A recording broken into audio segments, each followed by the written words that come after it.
What a beard! Look at that. You need to get some just for men in that. I'm gonna. My hair's going silver instead. Get it to match.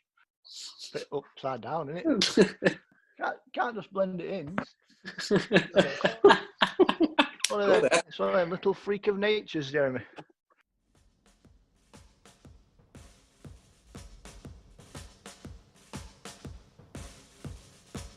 Where on earth are you from?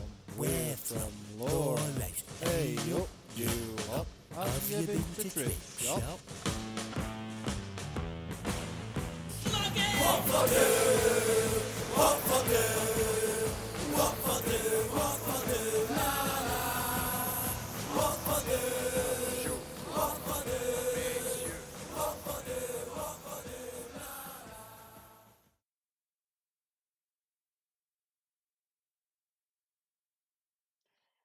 Hello and welcome to episode 7 of the Housecast podcast. We are very fortunate to have a guest with us tonight who played for the club back in 2004 to 2008. He's joined us on the call. You're missing his magnificent grey beard, which we can see, but you can't, unfortunately. We've got Chris Benbow with us this evening. Good evening, Chris. Hello, everyone. Are we all well? Yeah, we are. Fair to middling. That's it. Just before we start, we just wanted to talk about very briefly, our listeners are from around the globe. Adam has come up with some locations of where our podcast listeners are. Some of these places are unbelievable. We've got listeners in California, Minneapolis, which I think we know who the Minneapolis ones are. I think Shane Higgins in Minneapolis.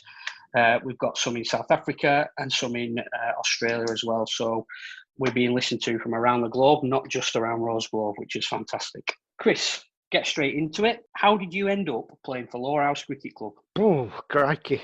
I think it was conversations I had with Brownie, that's Nigel Brown, and Finchy when we did a coaching course together.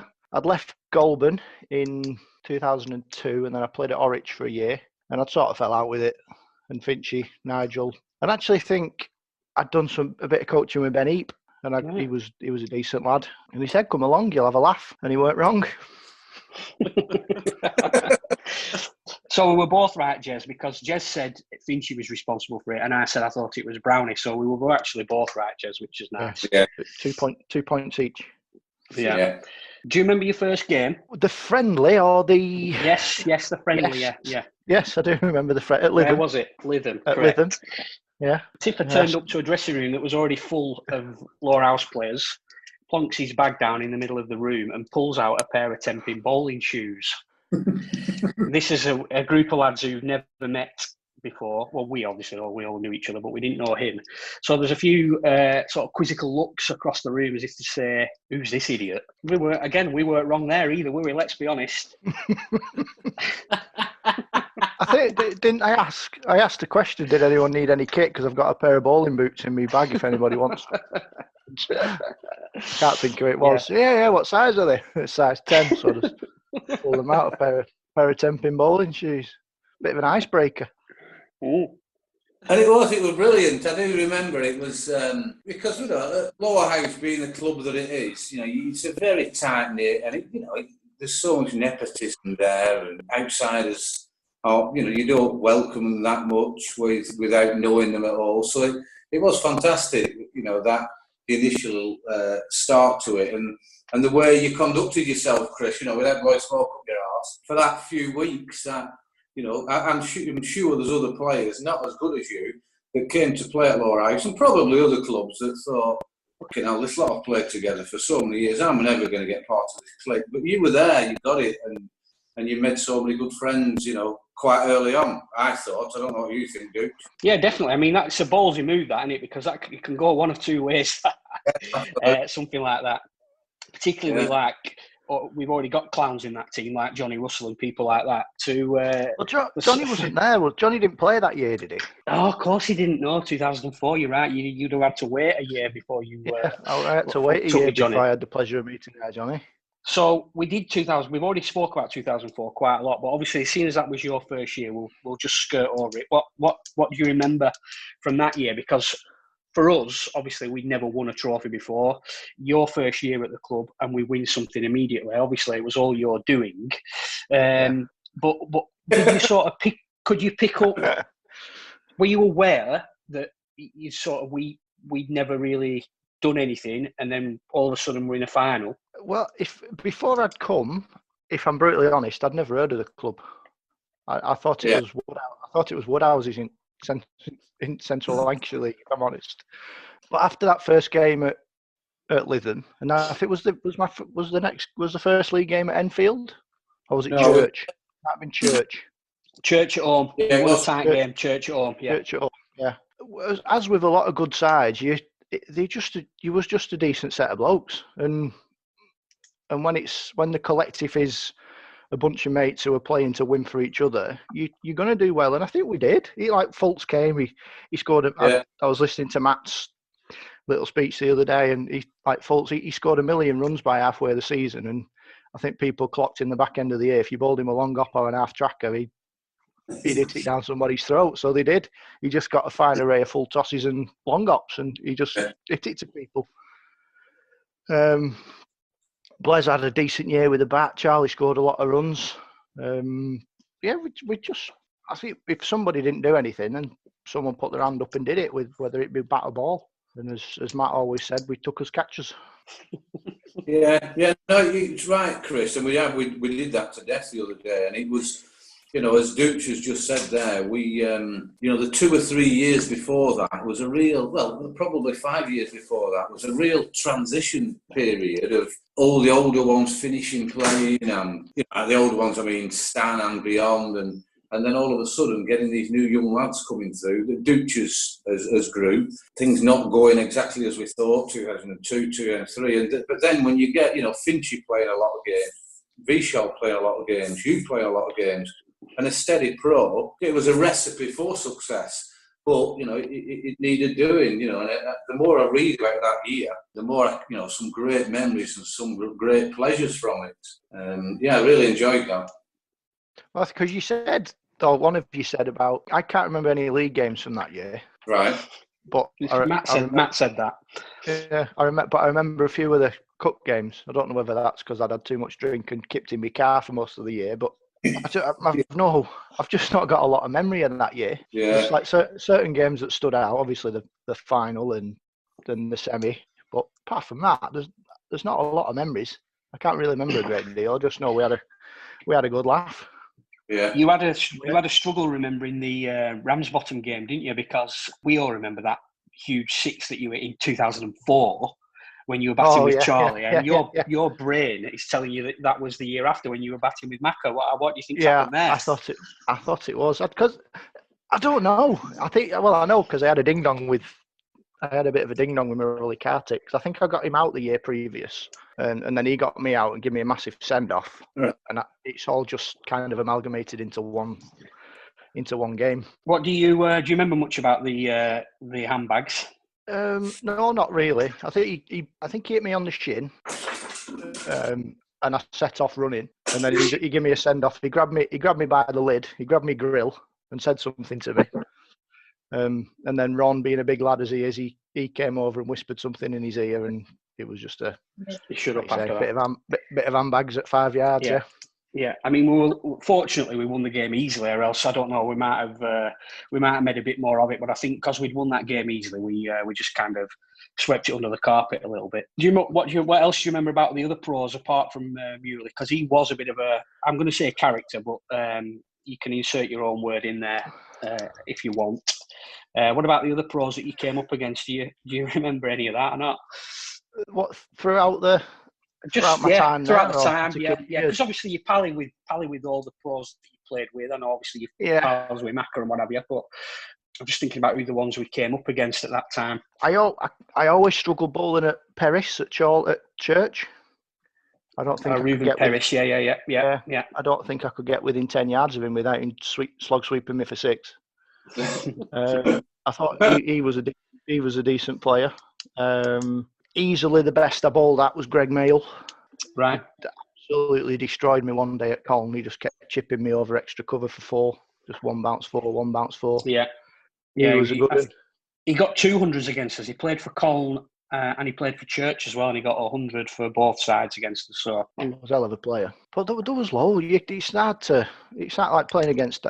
When Alvaro was with us, used to chat about him. For Lancashire, you mean? Yeah. Yeah, used to chat to him about some of the teams we played against and the guys that came over proing, and there was a lot of good pros. You can't just. It's hard to just sort of single one or two out. But I think they're the two. Well, without your proper superstars, Cairns, Harris, that sort of player, they're the two standouts. Nathan Orritz, I enjoyed obviously being an off spinner. I enjoyed playing against him, watching how he went about things. And since you've been obviously out and about on your coaching travels, who've you come across connected with the club? Obviously, you've met up with Macca. Any of the others? No, I've not really. Alvaro, obviously, played against him a bit. Dale Benkenstein, chatted to him a couple of times. All right, yeah. I don't think I have, to be honest, mate. There's nobody sort of really springing to mind. Okay, fair enough. Chaps, any questions? No, I'm just looking through because when you look at, we, and you obviously celebrated as much as we did, Tiffer, in 2004, but then you go on 2005 and you win the first league for us. Could you see that coming? I mean, obviously Andrew MacDonald, an outstanding player, probably one of the, all-round top pros you could have. But you look at that side that's there now, Pankaj Tripathi came in, for whatever people thought and what I thought and other people thought. He did a job when required, Blaise on top form, Charlie, Jack McGregor stumping, Gooch, Finchy and Tripper still playing. There's clearly a great side there. Did you feel that throughout that season? What were your thoughts of that season and what quality there was there? I think, like I said before, if Vish didn't do something, then Finchy would. If they didn't, Charlie did. If the top order didn't, then me and Dooch did in the middle. Jack McGregor always chipped in with runs at the bottom. There was always somebody who was going to score runs. And then you look at the amount of bowling we had, crikey. There weren't many teams who we wasn't going to bowl out. No. Jez and Joe and Mr. Benbow, when I'm looking at that team, probably except for Blaise and Pankaj, do you think one of the reasons, and I guess moving into 2004 as well, this is such a boring point to make, but part of the 2004 and 2005 team is that they'd lost a lot of baggage, from people that were saying that they hadn't won anything for a long period of time. Now got a team that are younger and maybe a different mindset. I don't know whether that's anything that's anybody's thought about or whether it's just a point that I've thought about. I think Tiffer's point's probably more accurate. We were just a good side. We had a very, very good side and a great pro. Regardless of the baggage, I think we were always going to go well that year, and that's how it felt, particularly with the 2004 success under our belt. Yeah.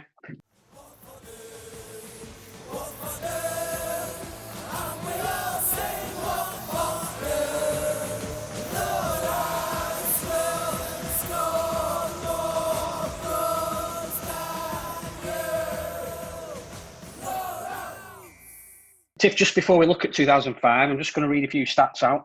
2004, You played 23 games, 58 wickets. 2005, you played 22 games, 40 wickets. 2006, 18 games. 2007, you only played 8 games. You think that was because Finchy was captain?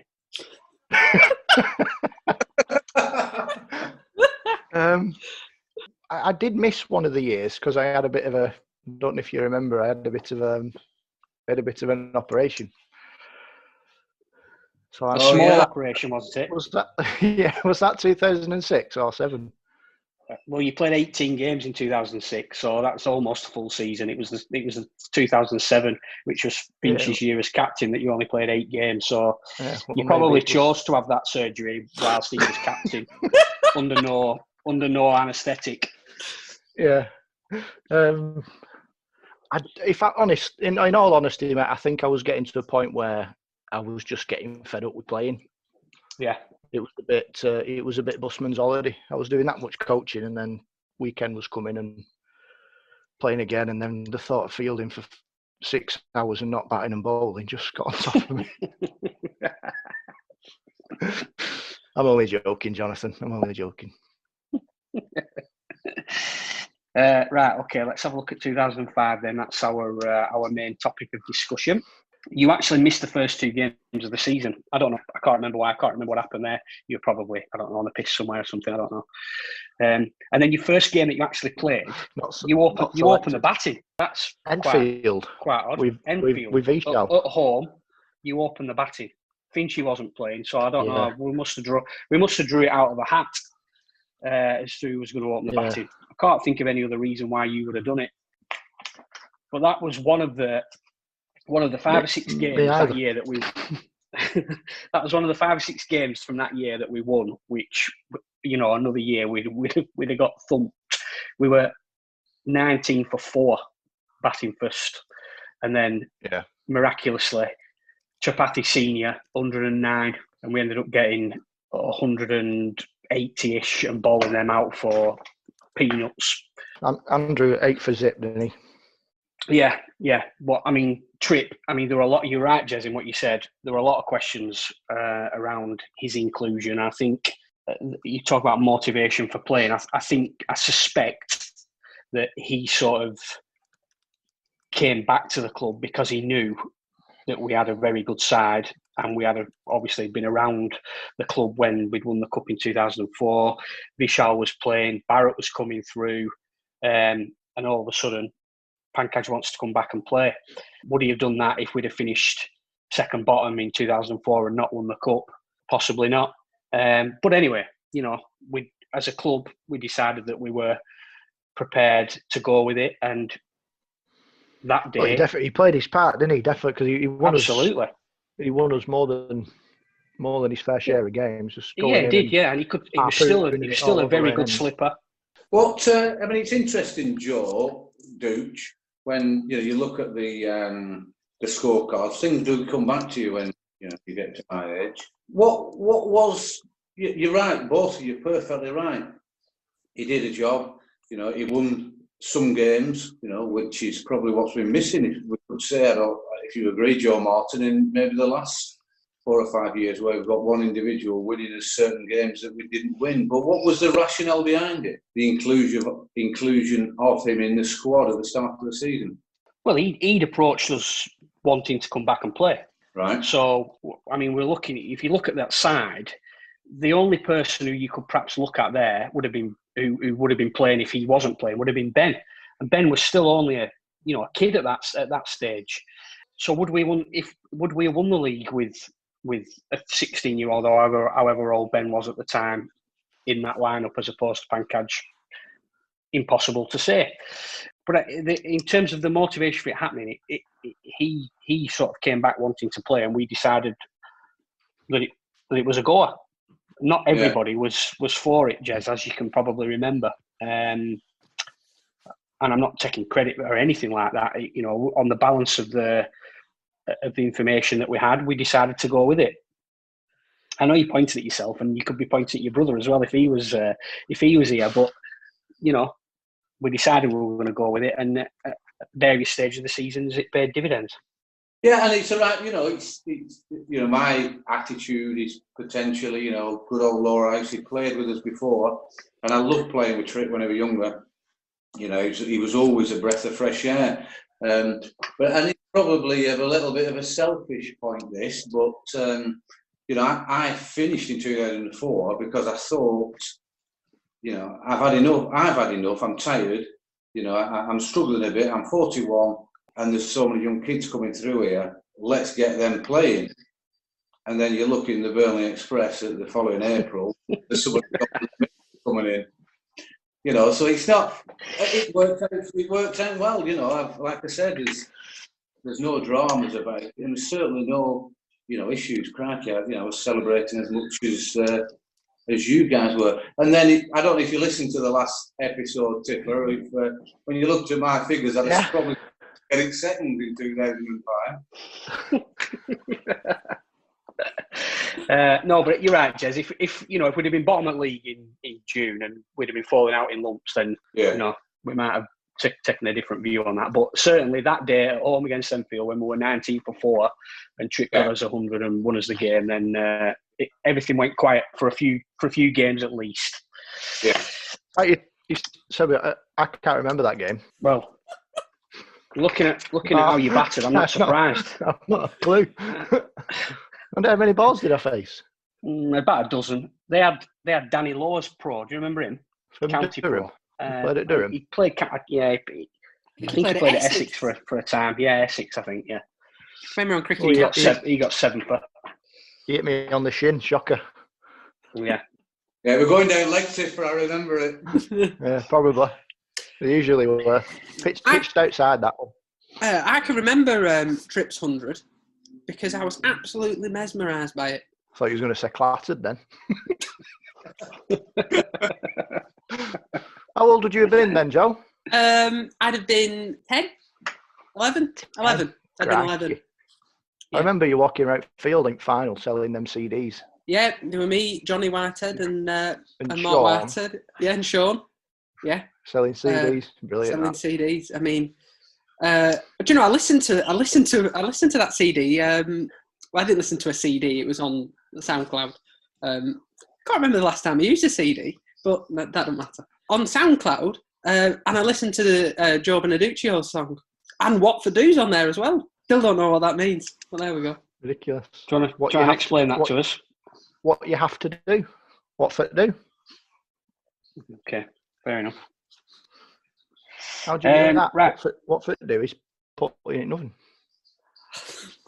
Okay. Oh, you know? No. I mean, that's it's a lot clearer. Well, I'm not sure those listeners we've got in California and South Africa are going to be able to get much out of that. I'll be honest. They speak Spanish right, as well. okay. Ask any of this stuff. Oh, God.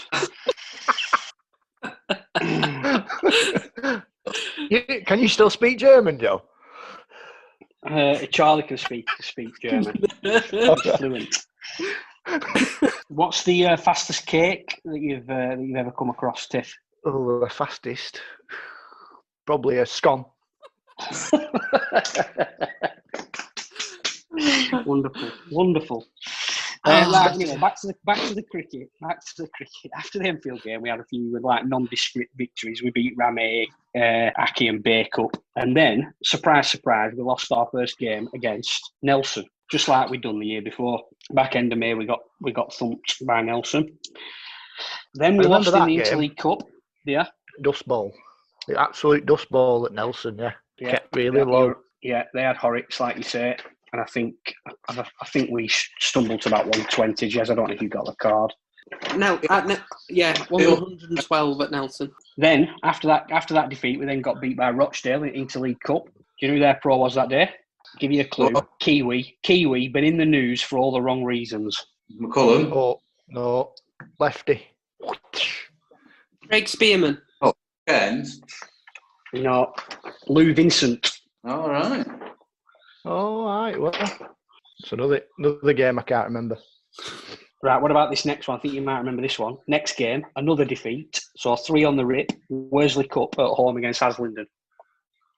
First round as holders. Repeat of last year's final. We got stuffed. Never in it. Oh, I said we beat Rottenstall in first round, didn't we? I don't think so, no. Yeah, you did. Did we not? Yeah. Did we really? Yeah, we beat Rottenstall. Yeah. I don't remember that.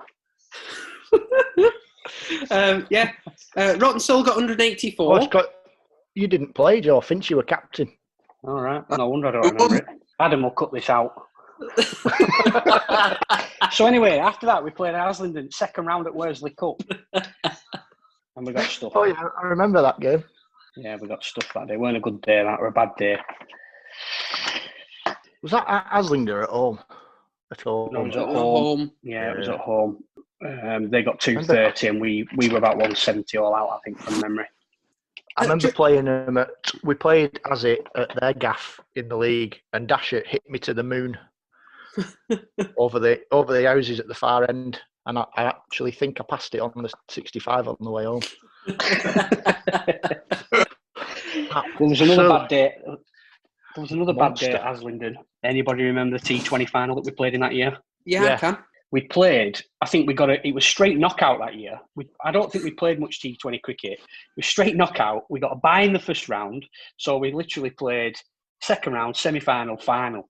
We beat somebody like Rishton and then Nelson in the early rounds. Then all of a sudden we're at Aslington in front of like loads of people. I think we got 195 batting first. And literally at half time, we'd never seen that many runs in a T20 game. Never mind scored that many runs. The previous 2 games we played in that year, I don't think we got more than 120. And then all of a sudden, we got 195 against Aslington. We had cigars out at half time. And with that, Blaise batted 4 in a T20 game. What's that all about? I don't know. Like I say, we didn't really know what we were doing in T20 cricket. We'd not seen much of it. So 195 batting first. And we lost, which was particularly painful. John Simpson played well, Dasher played well, and then quite close to the end of the game, Johnny Russell threw one over at boundary for 4. I'm only joking, Johnny. I know you're probably listening. I'm only joking. It weren't your fault.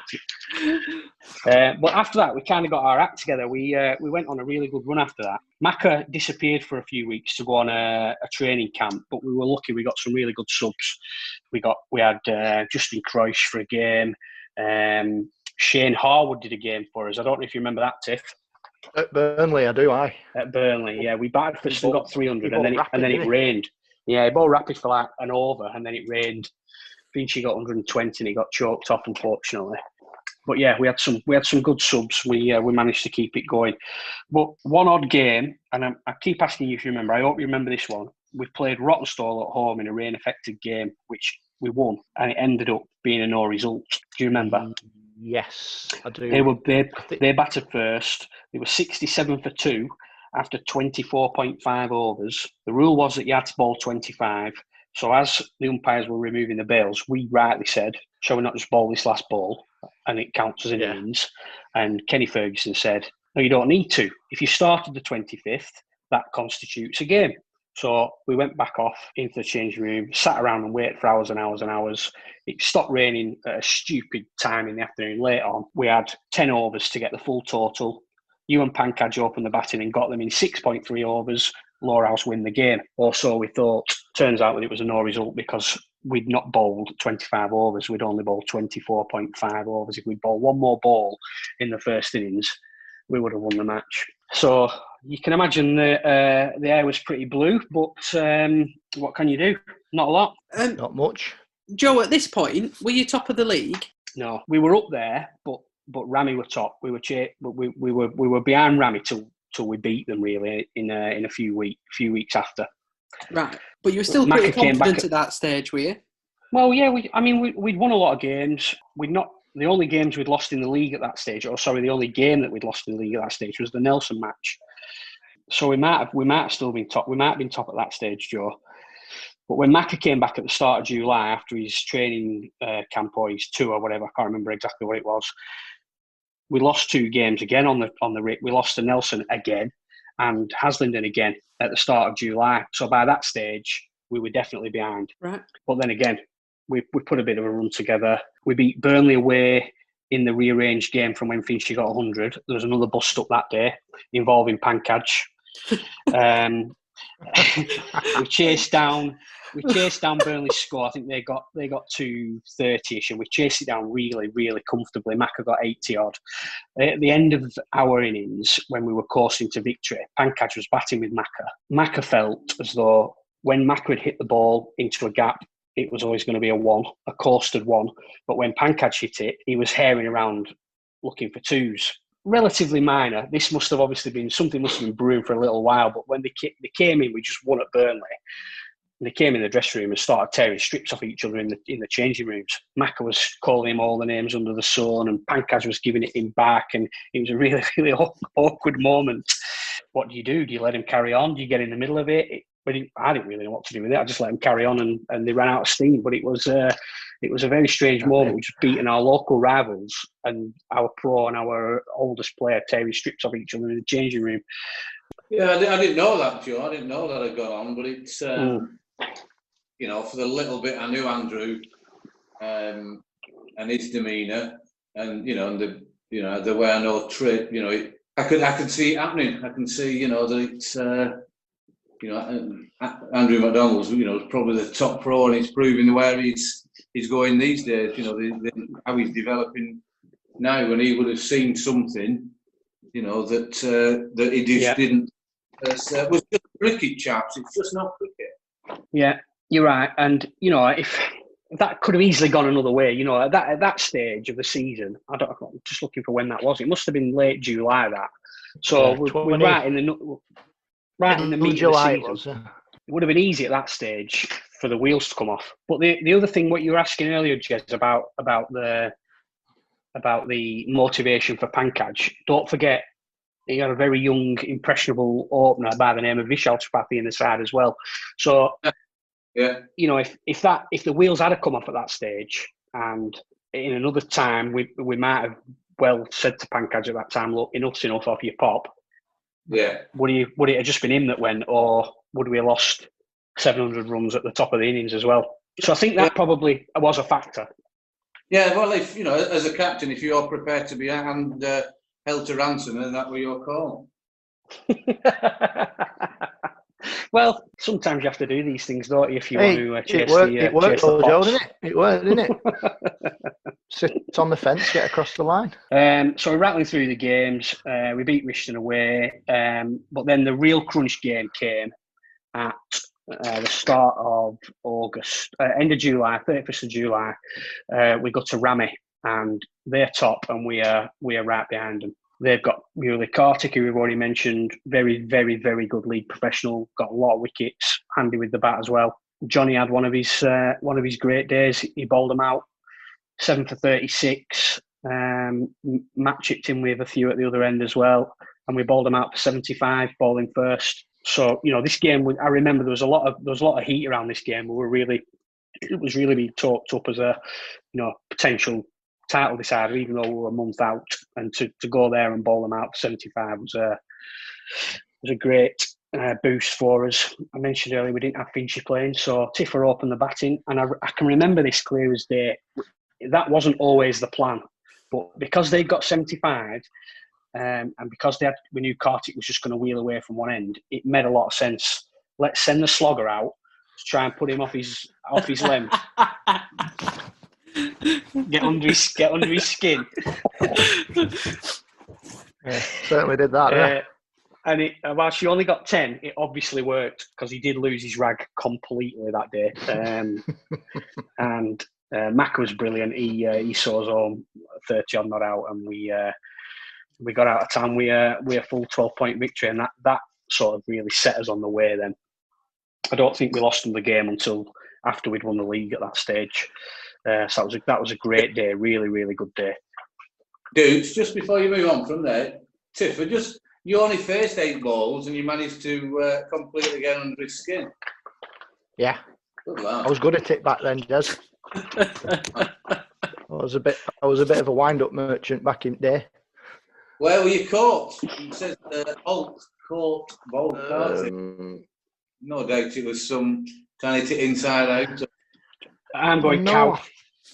I think I was. Yeah, I think I top edged a sweep. Right, could be right. Because I think my two fours were both sweeps. I do remember them because I hit them well. Just watched them fade away. Yeah, I think it was a top end. Yeah, trying to hit him over at train tracks again. Right. But when you look at that scorecard, Gooch, Johnny Russell bowled the first 4. Yeah, he was. He had days like that. Did Johnny? He was an excellent bowler, but he also was quite streaky. And when he got on a hot streak, he was unplayable at times. And that was one of those days. This is one of the games I do remember. All right, okay. Because I think I like to, when the Seamers was on, Uncle Gerald will tell you this, I like to nestle in at mid-on and mid-off to ask you a few questions. Yeah. And Macca went nowhere, didn't he, in the first 5 overs? He went absolutely nowhere. And I think they went after Johnny a little bit, thinking they could get hold of him. And he just bowled full and straight. And they missed him. But I thought a lot of them 7 wickets were because of the partnership he had with Macca at the other end. But he bowled really well. Yeah. Kept toiling away. But it's like you said, it's important. And you look at the bowling figures there, you know, Andrew McDonald's 11 overs, 23 for none. Musser's obviously bowled through. Matt's come on, obviously, great captaincy to take our pro off, and Matt's then got 5 overs, 7 for 3. And like you said, he's bowling in partnerships, it counts for a lot. Does. Just to shout out to Johnny, whilst he did get 7 for 36 that day, they weren't his best figures that year. I think he got 8 for against Cole. Jesus. In an early league game. I think he got 8 for 22 or something like that against Cole in an earlier league game. Yeah, 8 for 49.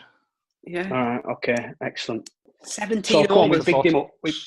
Jesus. We bigged him up, Joe. Can you have a look up how many wickets he got in the league that year altogether if he got 15 in 2 games? He must have got, 75, something like that?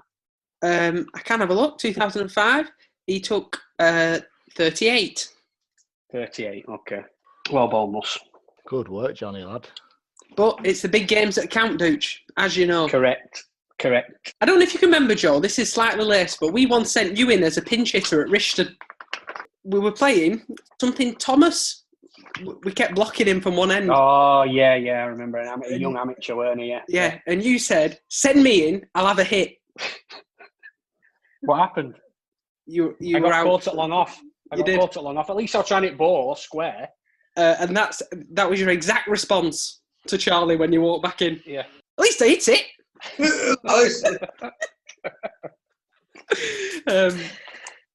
Dooch, the Rishton game in July. Yeah. Is that the one? Is that my one and only day in the sun? place? Yeah, it is. Yeah. Do you want a few scores from that day? Yeah, please. Well played, pal. Right, so we were batting first and we were 82 for 5 when I went in. Jeez. And managed to put on a few with Macca. We ended up getting 224 and bowling them out for 113. Good work. Chris Benbow 2 for 10 off 2.3 overs to wrap it up. I remember, I have a vague memory of you bowling medium pace at Rishton one day. Do you remember that? Yeah, I did. I think that was that not the day? Was that not the day? Did I not bowl my first over? I'm sure you did. I'm sure it was that day. Why would you have done that? Why? I bowled my first over, absolute rockets.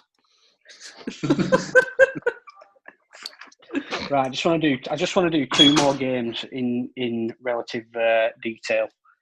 Three. One because you were brilliant, and the second one you were brilliant as well. But the first one was East Lancs at home. We got 227. You got 23 with the bat. But they were 100 for 1 in reply. Pearson and Lomas batting quite well. Chris Benbow, 18.4 overs, 7 for 55. Oh, a day in the sun. Saw us win by about 50 after being in, the result was in danger at one stage. That was Saturday the 20th of August. And then I'm saying your finest hour for Lowerhouse was the day after. Sunday the 21st of August, away at Colne. This is one of those games that I can remember blow for blow. I barely had to look it up. I could remember the scores and everything. Yeah, I do. We got some runs, didn't we, in middle? We did. Right at the death. They had Mahendra Nagamutu, West Indian rapid leg spinner, bowled fast leg spinners. He just kept hitting everyone on the toe, didn't he? Yeah. So Blaise was brilliant that day, obviously, as per usual. We struggled all day, and Blaise got 60. The other top order batsmen, including Macca, didn't really get going. But when you went out to bat with him, we were 92 for 5 with only 15 overs to go, and we ended up getting 193. So we ended up putting 100 on in the last 15 overs, which completely changed the complexion. But then again, second innings, Nagamutu, we got some early wickets. Then Nagamutu came out and he smashed us all over the place. He got 1,000 runs that year, which I didn't realise. But his runs against us that day, I'm looking at the ball count here. I don't know if you've got it on the website, Joe. Is the ball count on there? Yeah. 41. I've got the scorebook here. 41. So he got 57 off 41. Yeah, don't tell Stan I've got the scorebook from that year. He thinks it's lost, but I've got it. I keep it under the bed. Don't tell him though. Don't tell him. Adam, make sure you edit that bit. So we were struggling, and with again similar stage of the innings, 15 overs to go. What did I say? We were 90 for 5. They were 154 for 5. So they were 60 ahead of us with 15 overs to go. Mr. Benbow 4 for 41 off 17.4 overs, including the last 2 wickets. They only needed, what did they need? 8 off the last 5 overs, 8 wickets down. John Lambert, LBW, Chris Benbow, Matt Constable. God rest his soul. Clean bowled, Chris Benbow. How many balls did Connie face that game? I can tell you, about 35. I remember I couldn't. And he only couldn't get him, scored could we not? off 6 of them. So they were getting, like I said, they only needed 8 off 5 overs, but they were getting nearer and nearer and nearer. And it went right to the last over, or the penultimate over, and you bowled him. And we went absolutely mental because at that stage we only had 3 or 4 games left to play and we were top. I'd say I'm having that as your finest hour for Lowerhouse, that I'm saying. Certainly that whole weekend as a whole, but in particular that game. And then the last game I want to talk about was, no, not the last game, 2 more. But we played Burnley, which was another nail-biter, a game that we probably shouldn't have won. Johnny Clare smashed us all over the place to start with. We had a sub-pro, an Indian spinner called Robin Morris. So a quick tale about Robin Morris. Go on then. Have you seen the match fixing documentary from Al Jazeera? Yes, No. I have. That's him. What, he's on it? Robin Morris is on it? He's one at Main Mon, yeah. All right. He's on it. I couldn't believe it when I was watching it. The Burnley game at home, they got 193 and we won with a ball to spare. 49.5 overs, 9 wickets down. Johnny Russell and Jack McGregor. I think Johnny Russell kicked the winning run. Scores tied, and Johnny Clare was bowling at him, I think. Yeah, and he's legged it off a leg by, and we won with a ball to spare. And by that stage, it was pretty much sealed. Obviously, we got to Rottenstall and win, and that's it done and dusted.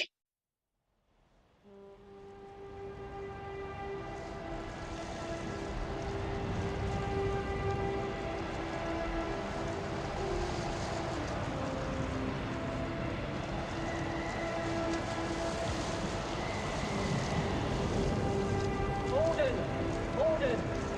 Send more house to save the house.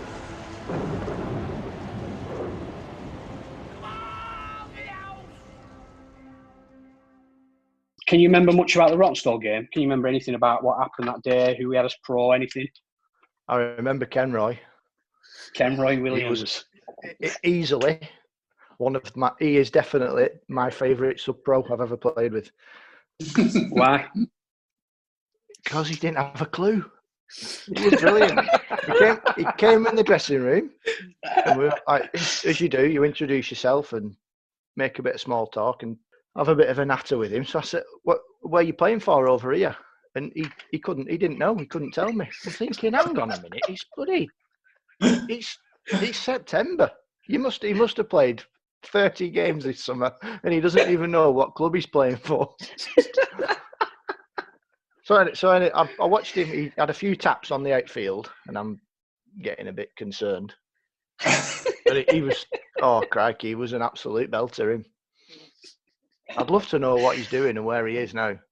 Yeah, it would be good to try and find that out. Joe, perhaps you can get on that. Kenroy Williams. I'm just looking now. See if you can find out. But yeah, so we back. Was he Bayesian? Was he Bayesian? I think so. I just can't remember. So he had a cap on. He had a green cap on with a yellow logo. I remember it as clear as day. And is that your club? And he's just looking at me. And whether he couldn't understand me or it was, but he just did not have a Scooby-Doo what was going on. It was awesome. Yeah. It was fun. Kenroy got 21 batting first, and when he bowled, he got 1 for 29 off 6. And he got their pro out. So, on the face of it, slip. I remember that. Much, but Kenroy got Payne out, so we'll forgive him. He only finished playing last year, all right. 2019. Yeah, there's not a lot else to go off there. Where's he from? He is from Barbados, Harlington, St. Philip. You were right, Tiff. You were right. And he was selected to play for the Jamaican national team. So there you go. Kenroy. So he's St. played. Kenroy. He's all right. Oh, great. yeah. Played for Barbados. Forever in our folklore, Kenroy Williams, top man. But yeah, we got 209 and we bowled them out for 156. Matt had a great day, got 5 for, and it was that was the day we were obviously in the box seat anyway. But as we were winning, fielding second, news had come through from wherever it was. I don't know who told us, but it become apparent that Ramsbottom had lost. So if we were going to see that game out, that was it, done and dusted. And we managed to do it, and that's where it was sealed. So it was a great day, wonderful day. And there was loads of fans on Embankment too. There was. I just remember people like Ed McCulloch being there, and obviously Phil Astin, David Wren, Jez had been there. Good day. Yeah. We played a couple more games. Last game of the season, we played against Church at home, and we were getting presented with a trophy after the game. We'd arranged a firework display. Everybody who'd ever seen Lowerhouse play cricket had come to watch. It was a brilliant day. Real party atmosphere. Wonderful day. Phil Sykes was their captain, and when we went out to toss the coin, he just said, "Don't bother." He said, "You can do whatever you want. You've already won league. You can bat first, bowl first, do whatever you want." So we had a bat first, 2:30. We had a sub-pro called David Bernard. Remember him? Yeah. Bowled rockets, hit the ball very hard. Nice chap. Oh, What are the point I'm coming to? Question on him, quick, Joe, before you... I think I know where you're going with this game. In that game, would you say there was more player misses in that game with David Bernard bowling than you've ever seen in your career? Possibly, yeah. Yeah, possibly. He didn't get any wickets, but He got nothing, did he just... Yeah, there was a lot of wafting going on, weren't there? Yeah. Oh, it was comical. He played Test cricket. Right, so... Good player. Yeah. Oh, yeah. Yeah, I played against him a couple of times when I went back to Goulburn. Good player. Right, let me get to my point. We got 233, second innings. I'm fairly sure we're going to win this game. Like I say, we've got 233. We are a really good side. Church, nothing to play for. And the game's going reasonably well. Mark Aspin were a bit of a thorn in the side. He got 70 odd. But we get right down to the end of the game, and they need something like 20 off the last over. If I've got the scorebook here, I could probably tell you how many they needed off the last over. Well, they got 14. So they must have needed 15. 15 for a tie, 16 to win. Last ball, they need 7 to win. We're bowling an off spinner, right? So nothing can go wrong. 7 off the last ball, an off spinner, nothing can go wrong. The off spinner bowls a no ball, which gets it for 4. You want to come in at this stage or not? No, you don't. Fine. No. So all of a sudden they've gone from needing 7 to win. We've got a full house. Everybody who's ever come to watch Lowerhouse is here. My mum and dad are here. There's going to be a firework display, and we're going to lose. We're going to lose. I've just decided that's it. We're going to lose the game. They needed 7 off last ball. They've just got 5 off a no ball, so they now only need 1 to tie and 2 to win. So I went up to my bowler and asked him what he was playing at, and he was a bit tired because he bowled up. What did you say? He bowled a lot of overs. I think I said, "What are you playing at?" No, I think you swore. What have you just swore at him as well? What have you just done? What he flashed me a bit of a look. Yeah, he flashed me a bit of a look, as if to say, "Don't worry about it." Runs up, clean bowls him off the last ball of the game. Lowerhouse win. Got him! Yay! The off spinner was Chris Benbow. Finished with 5 wickets for 75. And we do get our last victory in front of our adoring fans, so I had nothing to worry about. Although I did have kittens for a few seconds. Yeah. Did you bowl many no balls? No. If I've bowled 10 in my career, then I'd say that's a lot. Right. But no, I wasn't renowned for it. I did panic a little bit when it got hit for 4, though. That was my concern. All ended well, Tiff. All ended well. It did. We had a decent party afterwards. I stood at the end of my run-up, and I remember, because my dad never played cricket. My dad played crown green bowls and golf, that was it. But the one bit of advice he always told me when I was bowling is, get it in block all. So I thought, last ball at game, need a dot, got it in block all, middle peg, out flew. Game over. The lad, And then this is one of my favourite all-time memories of playing cricket at Lowerhouse Cricket Club. So the game had finished and fireworks are booming off left, right and centre, and I've walked off the field with David and like saying, well bowled, great day, well done mate, you've like done the club proud. And then he starts talking to me, asking me, can he come back and play here? It was like, he must have thought it was at IPL and it happened every day. Fireworks are pinging off everywhere. It was like, how good's this? This is brilliant. This have you sorted for next year? Who do I need to speak to? Like, laughing my head off and walking off the field with him, just like chuckling away. And that's one of my favourite memories of all time. That it was an absolute beauty. He just pulled his socks off. 65 playing misses, none for 40 odd. Chipped in with that. Yeah, I'd love to come back and play here. Like, atmosphere after every game with bangers going off left, right, and centre. How good's this? I'll come back. Can I play here every week? Yeah, it just that last game of the season there, Joe. It was absolutely fantastic. And when the no balls bowled, I was convinced Tipper had done it on purpose. And he knew that it was scripted, but clearly not from his description. No. But what made me laugh there, Duke, and you described the last over and it's all tight. Clearly you want to win. You always want to win. And then you actually came, and my mum and dad were there. Can't believe my mum and dad. Yeah. Mum and dad had come to watch me. No, they came most games, but obviously, you know the point I'm making. I was desperate to win in front of everyone, and I thought my mate who's tossing game off right in front of my eyes, I thought I better go and have a word with him. Anyway, like I said, all's well that ends well. A bit of a prep before we have these podcasts, and we were looking at your figures and what a contribution you've done to the club. And I think you've answered one of the questions that we're going to ask. Is I didn't realise you were 24 24 years of age when you came to the club and left when you were 28. But I think you've answered the question. You were falling out of love with the travel, maybe the commitment of the distance you had to travel. Is that a fair assessment of why you finished? No, it wasn't so much that, mate.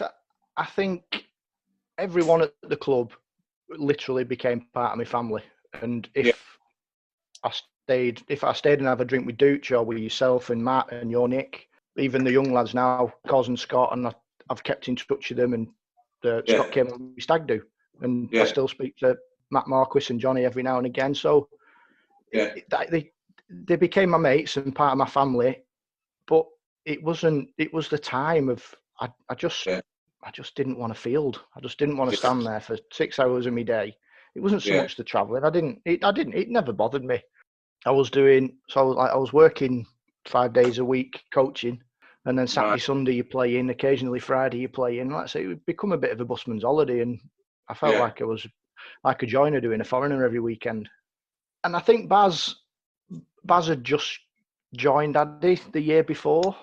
I think the year I finished, Baz had just come back. Well, Baz had joined. Baz Trim. And then, He'd been around. He played a few games in 2005 and 2006. Yeah. But I think by that stage, he pretty much decided he were going by that stage. Yeah, and he was kind of ready to play first team, and Paddy was ready to bat and bowl in the first team, and it was a bit of a leg off, and I just thought, I don't want to spoil it for the rest of you lads, because it's your club. I don't want to knacker it up just being there and sort of filling a hole. So I decided. I think we had 3 games on the bounce rained off. Yeah. That year, and that was it. I can't remember who I spoke to, and I just said, look, give someone else a crack. I'm done. So I had a couple of years off, and then I went back to Goulburn, did 2 years, year and a half, I think, and then saying I've not played since. Yeah. Oh, sorry, I played once for Aggers last year. That was it. All right. That went well, I know. Yeah, I believe so. No credit to you, Chris. Was you came into our club. Yeah, I'll say that, into our club. You did a fantastic job over those number of years, and then so you've gone at 2008. So you were a full-time coach at that stage in your occupation. Yeah, I was working in the cricket centre Yeah.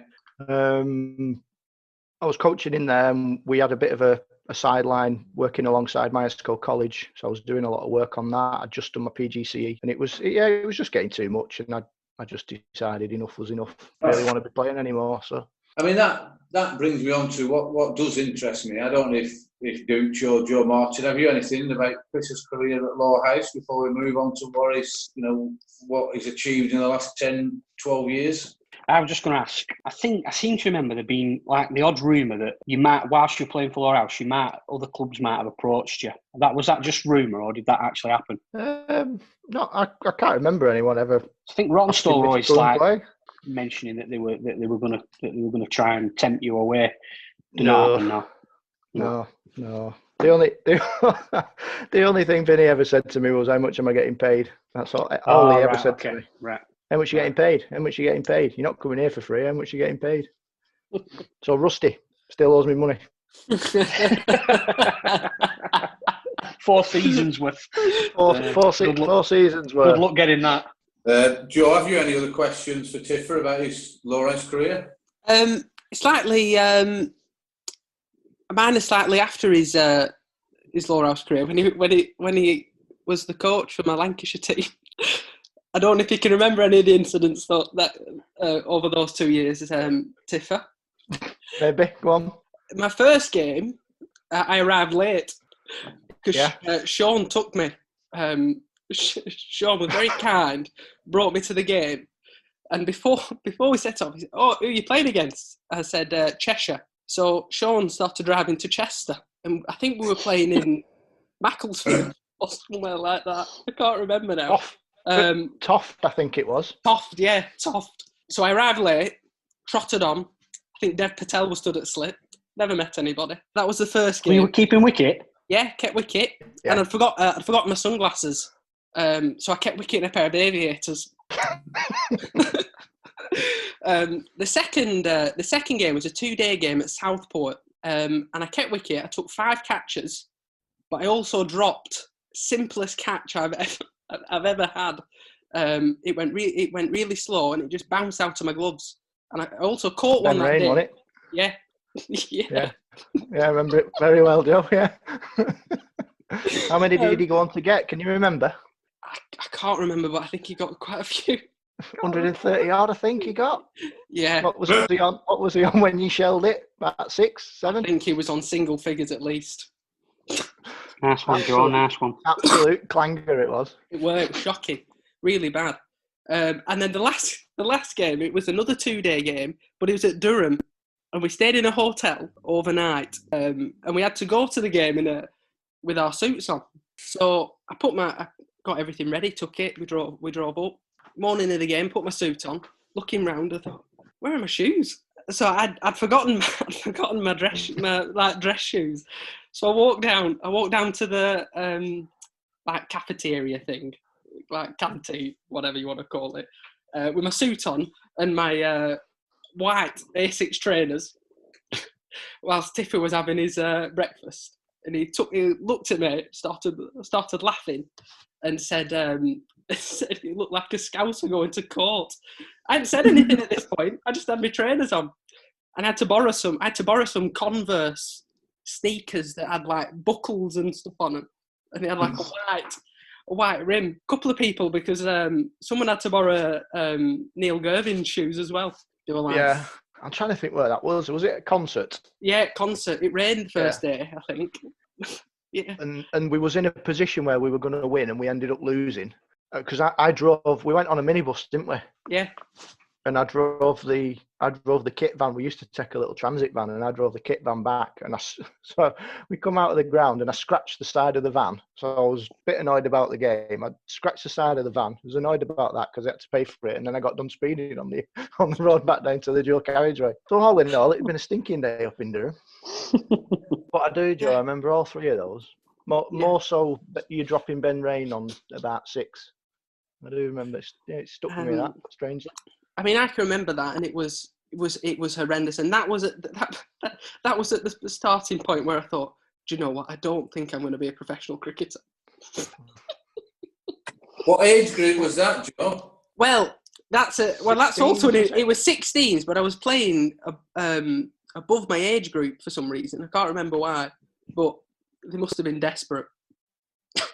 Someone who had some hands. You were a good one. He was a good one.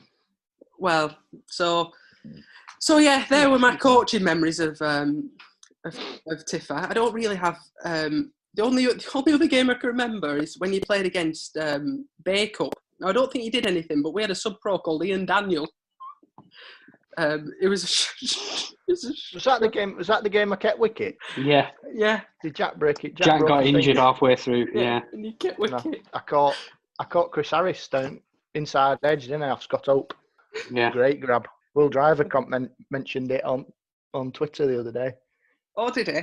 Well, yeah, I remember Ian Daniel. One of me. Yeah, he First was ball all duck. right. No ball, Ian. What happened to him? Where was he? Was he Sri Lankan? Yeah, Sri Lankan. Was he? Yeah, good first class career. Did he? Yeah, nearly 9,000 runs, 170 games. Not bad. And he had. What year was that? 7? 2008. 2008. That's probably your last ever game for us, that, Tiff. It's No. one of. Yeah, it was actually. Yeah, it was that was my last game. Yeah, were the others rained off? Yeah. No, I think that was end. Was that not end of season? No, there were three. No. There were 3 games left, and you had 3 games that were all rained off. So they must have been the games you were talking about, Tipper. Yeah. Or maybe I kept wicket against Bay Cup and decided that that was my future and I wasn't going to keep wicket for Lowerhouse. I'll go back to lower leagues and start again. Tiff, we're lucky. We know what you're up to now. You know how successful you've been. You're there with Lancs. How did that come about? Just talk us through the last 10 years, really, Chris. When you're always mad keen on your coaching. You're always into the technical side of the game. Just give us a resume of the last 10 years, and then after that, if you don't mind, just give us a chat about what it's been like the last couple of years. Jason Swift was the analyst. He got on well with Stewie Law. When Stewie got the Bangladesh job, he took Swifty with him. So the analyst role came about. I contacted Winker and Peter Moores just to see what the crack with it is. What do I need to know? What do I need to do? There was a bit of a period through the winter where I think they explored some avenues with people who'd been in and around it in the past and done a few bits in the past. And then they offered me the role. So I was analyst for about 5 years. And Ashley Giles came in, worked under Ash, worked under Morsey, worked under Chappie's sort of first time as coach. So all great experiences. And then when Ash left and Glenn and Chile took over the first team, there was a gap in the second 11. And to keep some continuity, I just drifted down into the second team for a little bit. And I'm still there. So it's all worked out really well, actually. It's been good fun. So are you not doing the analyst stuff now for the first team? I don't code anything, no. So we've got Max Backhouse is our first team analyst. He does a great job. He is a proper analyst. He's more stats based. I was more making nice, pretty videos and pulling the lads up and making them all sort of getting their self-esteem up and showing them what we're good at. Whereas Max looks at things in a bit more depth. So from that point of view, I kind of I'm his link through the ECB. So I don't want to lose touch with it. So I'm still classed as lead analyst, but Max does most of the work. He does the coding and puts all the pre-game stuff together, and we just catch up and have meetings on what can we do, how can we get better, what sort of stuff's out there within other sports, what software's out there that we can use, how can we improve what data we collect, how can we make it more simple, those sorts of stuff. But yeah, he does most of that, and I probably 80% of my role now is coaching through the pathway and in through the second team and the professional staff. No, it's a great achievement, that, and I don't know whether it's just me. I know Joe Martin's massive into his analytical type material and research and stats. But it does fascinate me that. And those years that you're doing that, I'm assuming obviously you're watching the games live, you're studying the videos. Are you looking at every aspect of it? Every ball. How often a player plays a certain shot to a certain bowler? What he's doing well. What not? Pretty much right. Yeah. Yeah. So we have a live coding screen on the computer. Okay. We notate electronically where the ball's pitched. So all the stuff you see on Sky, basically, where the ball's pitched, where the ball's been hit, how many runs, what shot, attacking shot, defensive shot, contact on the bat, dismissals. And then as we collate all that information over years and years and years, you start to look and analyse bowlers. So, like, what's his first, as a bowler, what's his first 2 overs look like from batter? What are his dismissal trends? How does his strike rate and average in his first 15 balls compare to his next 15 balls? And there's pretty much as much information as we collate, we will try and look at it, and then how can we put it into a presentable manner that we can give it to Chappie and Chill and Dane so that they can distribute it to the players and make use of it. Right, because I'm obviously that must be massively time consuming, very interesting to you all, and I can only, I played amateur all my career, and I, continue to watch the team. Now, what's it like when that's delivered to the players? Because I'm sure pro players are similar to amateur players. Obviously, they're a lot better players, but it doesn't necessarily make them more intelligent. Or how's it received from some of the players? It's intel, isn't it? You're basically giving them information they might not have. Some players are very analytical themselves, so they'll already know. I don't think, between myself and Max, we're not stupid that we think that we know more than the players. They're the best analysts. They know. They're the lads who they've been playing against these guys for 5, 6, 7, 8 years possibly. So they've got a lot more information than we have. But we can, because we've got hard facts basically.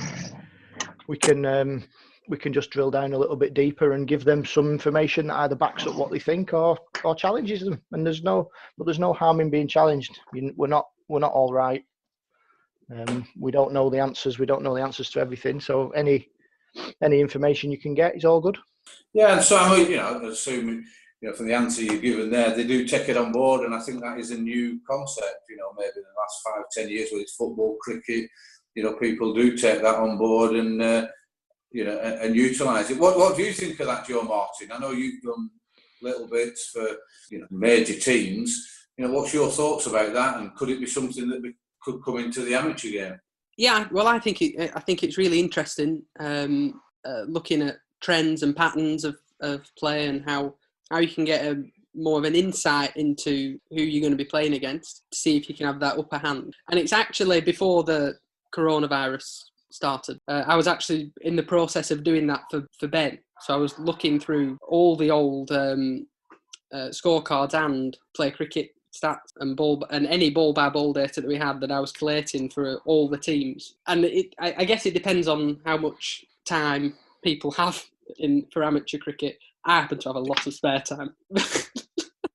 But if people want to put the time and effort in to do that and see if it can make a difference, then there is a lot of information out there. Not as much as the pros get, but I think it is possible if you can. I don't know. Yeah, it's interesting. I know it's difficult, as you said, Tiffer, about the Sky stuff and the ball tracking and knowing where it's all accurate stuff, which obviously amateurs can't have. But do you agree that it's something that could be used in the top amateur cricket, like the Lancashire League and Central Lancs? Well, a lot of clubs do, don't they? I think you use pitch vision. Yeah. So you've got pitch vision, my action replay. Toby Lester's involved.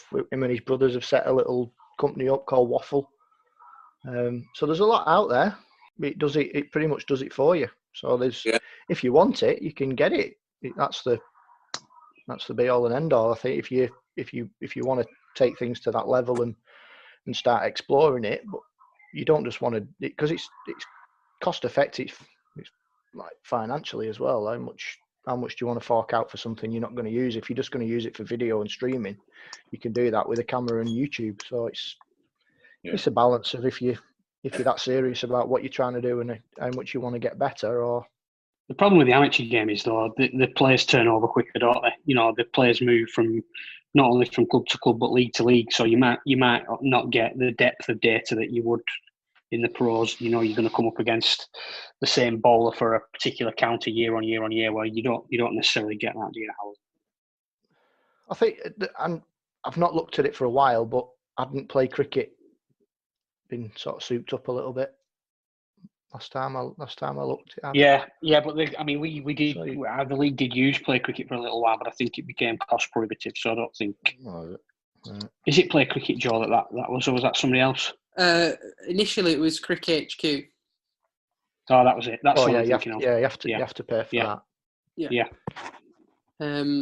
So we use Pitch Vision, but obviously not everyone else has it. So we use it for when we're coaching and whatever to analyse stuff. But in terms of games, we can analyse all our games, but not necessarily from everybody else. If we need to. Just moving on from there, Tiffer, what's your thoughts about this season for county cricket? And the ECB have just announced that we know cricket, I think, before the 1st of July, they said. Yeah, I think so. It'll if it's safe, it'll start. If it's not, it won't. I'm sure. Yeah, that's as much as I know, really, mate. And that's my view. If we can get out and we can play, then I'm sure we will. At some point in the end of August into September, maybe. But if it looks like everything's going Pete Tong again, then they'll just can it and to make next year bigger and better, I'm sure. Yeah, and I'm sure it's the same in Lancashire and everywhere else, and it does look a little bit bleak, the longer it goes on. But I think we all agree, it's got to be safe and it's got to be right. Do you think it will harm county cricket much, Chris, or do you think they'll get through it? I'm not financially, maybe, but I think it'll give. Spectators definitely will give them they're going to be missing it. I'm sure football fans are missing the football, and as soon as them gates open, I think the crowds will be massive. Like we had a great 2020 year last year with crowds, and I'm sure it'll be the same.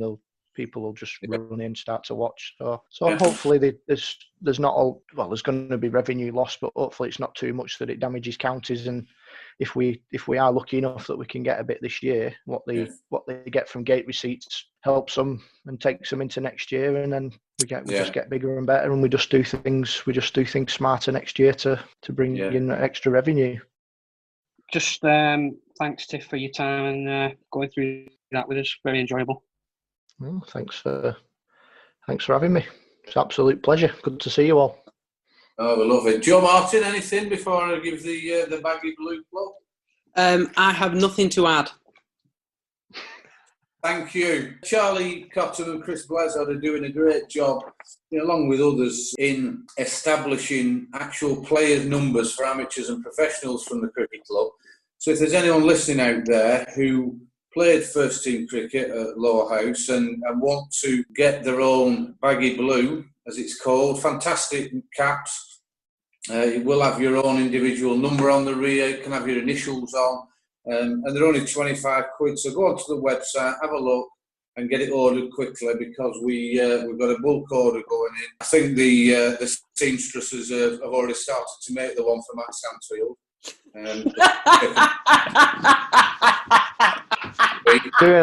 Are they putting 3 together?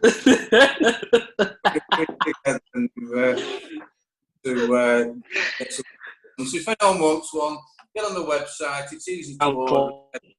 Get them bought. One last thing from me before we go. Drew the Lowerhouse draw the other day. Tiffer, I'm really sorry. I know you give me grief. Oh my God! You don't win. It's been a while. I honestly don't think I've won anything since 2005. Right.